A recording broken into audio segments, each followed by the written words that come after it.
কোন জামানায় পড়লাম রে, মোবাইল সব খাইলো রে, আদব আখলাক যা ছিল সব উইরা গেল রে। ঠান্ডা কাশি জ্বরের রোগ করে এখন অভিযোগ, কি এমন সুখ পাইলি তোরা আমায় ভুইলা রে। এখন আর কোন রোগ টোক নাই, আসল রোগটা বইলা ফালাই।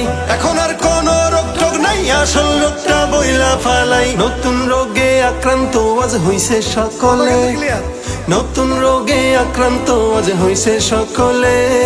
সেলফি ভাইরা যাইলো একালে, সেলফি ভাইরা যাইলো একালে। সেলফি ভাইরাস আইলো হতাশে নাইকাস, লোকজন তুলে সেলফি মোবাইল দিয়া সারাটা দিন।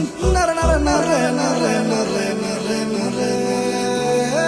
ঘর থেকে যা শুরু কইরা মসজিদেতে আছে, খাবার টেবিল গোসলখানা বাদ নাই কোনোটাতে। কি খাইলো আর কি পড়িলো এটাও তুলে সেলফি, ফেসবুকেতে আপলোড দিয়া লাগায় শুধু ভেলকি। মায়ের সাথে বোনের সাথেও গলা গলি সেলফি, গার্লফ্রেন্ড থাকলে কথাই তো নাই, না তুললে আর হয় কি। এই হলো আজ দুনিয়ার হাল, সেলফি রোগ করছে বেসামাল। এই হলো আজ দুনিয়ার হাল, সেলফি রোগ করছে বেসামাল। দিন যত যায় ততই রোগী বাড়ছে একতালে, দিন যত যায় ততই রোগী বাড়ছে একতালে। সেলফি ভাইরা যাইলো একালে, সেলফি ভাইরা যাইলো একালে।